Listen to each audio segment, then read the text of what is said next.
अस्सलामुअलैकुम ख़वातीन और हज़रात, मैं डॉक्टर अकील जावेद आपकी खिदमत में हाज़िर हूँ। आज की जो वीडियो है बेसिकली थंबनेल आप चेक कर चुके हैं कि चाय पीने के फ़ौरन बाद अगर पानी पिएं तो क्या प्रॉब्लम हो सकती है, उस पर बात करेंगे इंशाल्लाह ताला। तो मेरे चैनल पे पाकिस्तानी भाइयों को खुशामदीद, पश्तो भाइयों को सड़े मशे डेरा मनाना और सिंधी भाइयों को मुखी आया, मेरे बलोची भाइयों को शमा शाद बेद और मेरे पंजाबी भाइयों को जी आयानू। तो ये प्रोग्राम हम होम्योपैथिक स्टूडेंट्स के लिए या जूनियर डॉक्टर्स के लिए करते हैं। किसी पेशेंट को कोई मसला हो तो अपने मौलवी से रब्ता करें या व्हाट्सएप के थ्रू हमसे रब्ता कर सकते हैं। सेल्फ मेडिकेशन में नहीं जाएंगे, उससे आपको बहुत ज़्यादा नुकसान होने का अंदेशा मौजूद है, जिसके लिए हम बिल्कुल जिम्मेदार नहीं हैं। Coming back to the point कि चाय पीने के बाद फ़ौरन अगर पानी पिया जाए तो क्या कॉम्प्लिकेशंस हो सकती हैं, उसकी होम्योपैथिक मेडिसिन क्या होंगी, उसकी साइंटिफिक रीजंस क्या होंगी। तो पहले ये डिस्कस कर लेते हैं कि चाय में कौन से कंपाउंड या कौन से अज़ा पाए जाते हैं, ताकि हम इस वीडियो को अच्छी तरीके से आपको समझा सकें। चाय में जो एक जुज़ पाया जाता है उसको हम कैफ़ीन कहते हैं। कैफ़ीन की ये प्रॉपर्टी होती है कि ये स्टिमुलेंट या स्टिमुलेट करता है निज़ाम इंसाब को तेज़ाबियत पैदा करता है, एसिडिटी पैदा करता है, जिसे खाना हज़म होने का जो प्रोसेस है वो तेज़ हो जाता है और इंसान फ्रेशनेस महसूस करता है। उसके बाद इसमें एक मुरक्कब या कंपाउंड टेनेंस के नाम से पाया जाता है। टेनेंस की मौजूदगी जब होती है, अगर आप खाने के बाद चाय पीते हैं तो जो टेनेंस है ये आयरन को जज़ब करता है, ऑब्जर्व करता है, यानी कि ये जुज़्वे बदन नहीं बनने देता और टेनेंस की वजह से बहुत सारे पेशेंट में एनीमिया यानी कि खून की कमी हो जाती है। तो जब आप चाय के फ़ौरन बाद पानी पीते हैं तो ये क्या करता है टेनेंस, ये करता ये है कि अगर आपने पानी पी लिया तो पानी जो है टेनेंस को लॉन्ग स्टे करवाता है मैदे में, यानी कि ज़्यादा देर तक उसको ठहराता है।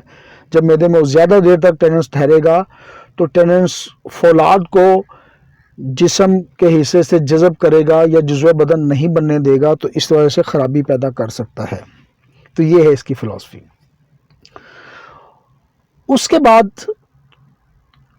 जो है वो फ्लेवोनाइड्स के नाम से एक ऑक्सीडेंट पाया जाता है जो कि मदाफ़ती निज़ाम को जो है तेज़ करने के लिए ज़िम्मेदार होता है, ये भी इसमें पाया जाता है।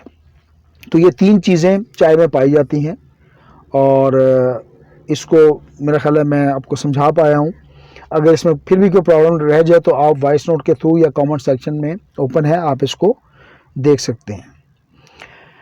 अच्छा, अब आते हैं कि जब हम चाय पीते हैं, गर्म चाय पीने के बाद ठंडा पानी पीते हैं तो होता क्या है, होता ये है कि आपको गर्म ठंडा लगना स्टार्ट हो जाता है और आपके गम्स या टीथ में मसला सेंसेशन आती है और आप कहते हैं जी गर्म ठंडा लगता है। इस सिचुएशन को अवॉइड करने के लिए सबसे बेहतर तो यही है कि आप चाय के आधे घंटे बाद पानी पिएं। अगर ये पॉसिबल नहीं है और पानी पीना ज़रूरी है तो आप नीम गर्म पानी पिएं। तो ये इसका हल मौजूद है और आगे जाके मैं होम्योपैथी में भी बताऊंगा कि हम कौन सी मेडिसिन यूज़ करें तो ये सेंसिटिविटी ख़त्म हो सकती है। लेकिन वो कहते हैं ना कि जो एहतियात है, वो जो परहेज़ है वो मेडिसिन से बेहतर है, तो एहतियात करें, परहेज़ करें, ज़्यादा बेहतर है। उसके बाद होता क्या है कि जो गैस्ट्रिक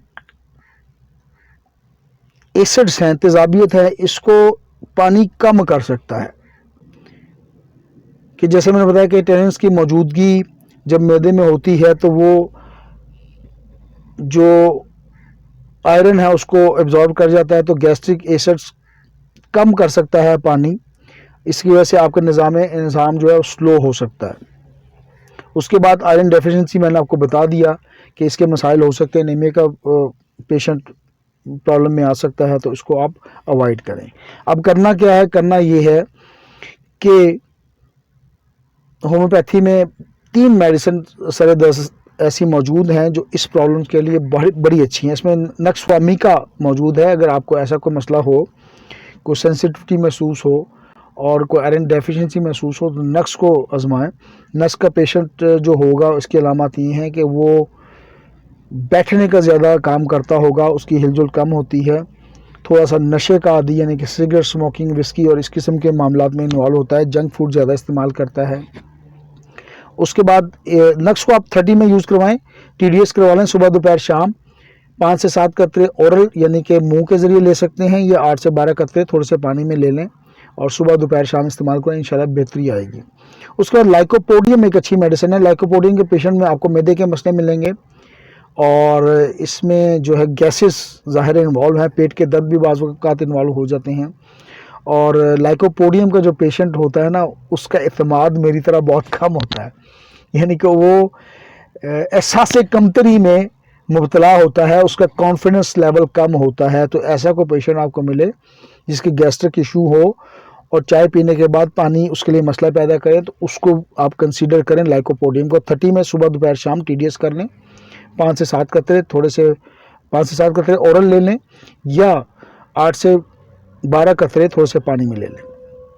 एक और अच्छी मेडिसिन, जब आपका मैदा भारी हो, गैसेस कलेजे को आए और वजूद खाने के बाद आपको भारीपन महसूस हो, तो उसमें आप कार्बोवेज को याद रखें। 30 में TDS करनी है, 5 से 7 कतरे ओरल ले सकते हैं, या 8 से 12 कतरे पानी में ले सकते हैं।